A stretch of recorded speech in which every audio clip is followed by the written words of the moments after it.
As a dungeon master, how do we explore the idea of mixed party levels? Previously, I pushed up to the D&D playlist here some of the different ways to approach and handle character death. And I just want to framework this for a moment. I think a lot in D&D depends on the group that you're playing with. What I mean by that is it kind of a steady tabletop group, the same 5 or 6 players over numerous months or over a year? Occasionally, someone might have to drop out. A new player might join, but it's the same core group compared to, say, D&D where it's an open table, maybe at a club or a gaming store where, yeah, you might have the same 3 or 4 players, but people are regularly dropping in, leaving, joining an adventure, leaving an adventure. There's different expectations and different things to navigate. So we explored character death from a few of those options. So I wanted to build on that framework and share with you as a DM how I like to handle mixed parties of character levels. Now, what I mean by that is you pull a module off the shelf and it'll say something like for character levels 1 to 3. So the idea is if I have encounters in there, 3rd level characters, if I have 2 or 3 players, they should be able to handle it. If I've got 5 or 6 1st level players, they should be able to handle it. There are some differences between a 2nd and 3rd level character or a 4th and 5th level character, but this idea that if the players fall within this band, and of course we've got the CR system and things like that, they should, if they're reasonable and a little bit crafty as adventurers, they should be able to complete the module.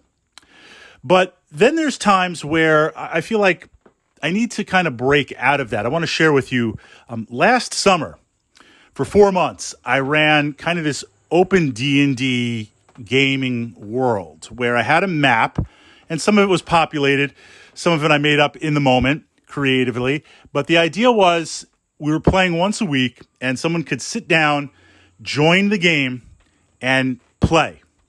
And I wanted to do 2 things. I wanted to reward players.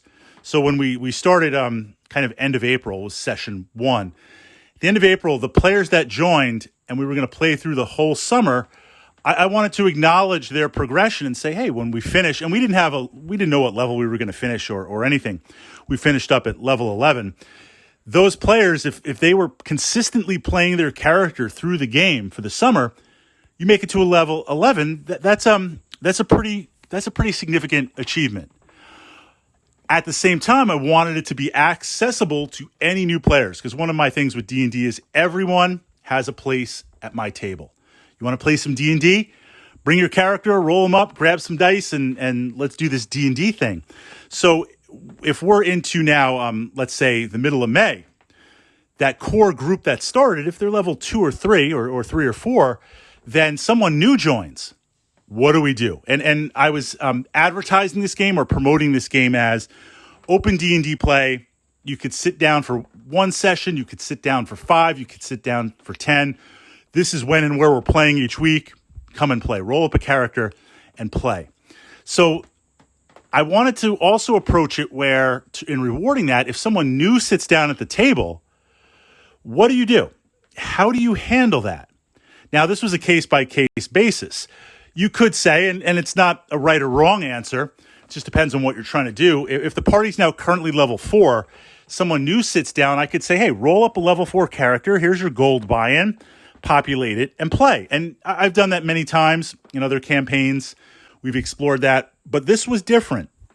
This was different because I wanted to have a true reward system. So at the end of the summer, it's like, hey, here's the award ceremony. We have like a little thing for the characters and stuff. This is where you're at. You made it to level 11. You made it to level 8. That's a major achievement.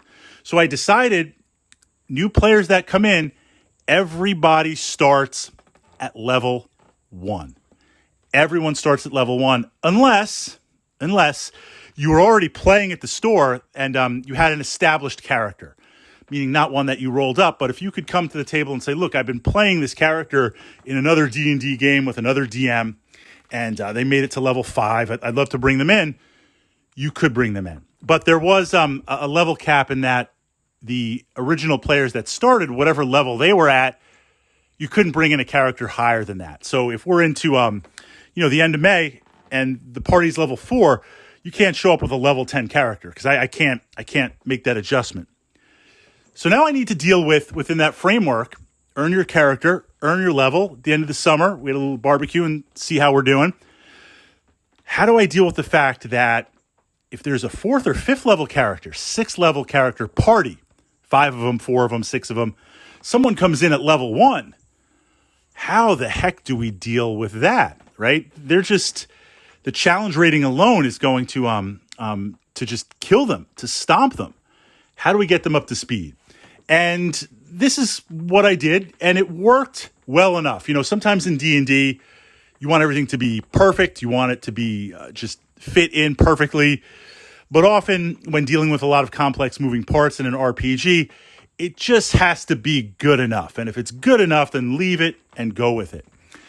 The way I played was, if you were less than 2 levels of the primary level of the character party, so if we're at level 6, if you're at level 5 or 4, then you're thrown into the mix like everybody else. Now, level 4, you got to be really careful, right? That first adventure or 2 session, you got to be really careful because 4 to 6 is still within that initial band, you know, modified a little bit, of course, by the addition of D&D.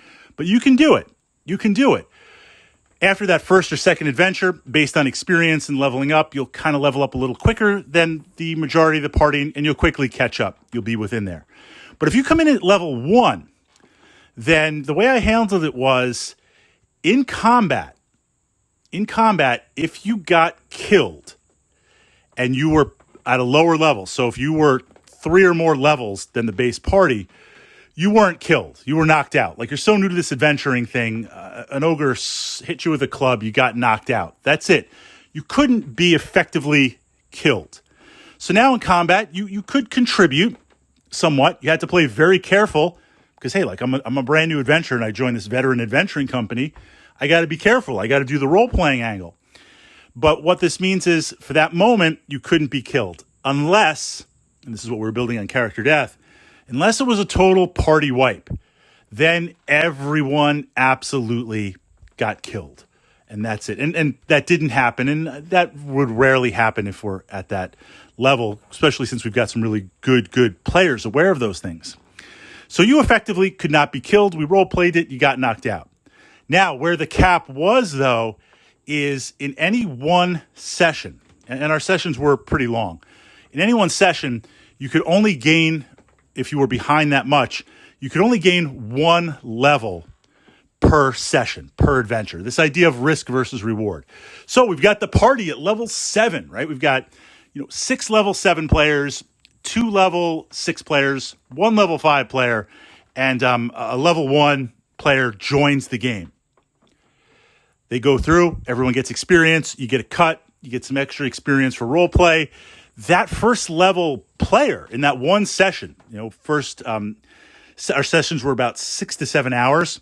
So let's say 6 hours of play. You're going to go to level 3, right? Maybe even level 4, something like that.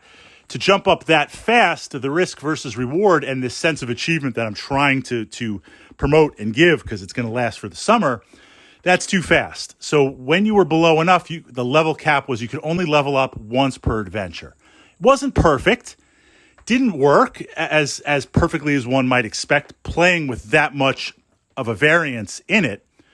But it was just good enough to allow this idea, because, again, the primary idea for this game, campaign, whatever that I was running, was the whole summer, we're going to play, and let's see where the group is. And you can get up and be proud at the end of the summer. I've got a 6th level character. I've got an 8. I've got an 11. I got a 5. And anyone could sit down and play and jump in. Now, as a player, as a DM, how do you handle mixed level characters? Or if you're playing with a group and the party is at a certain level, level 8, someone new joins, how do you handle that? How do you explore that?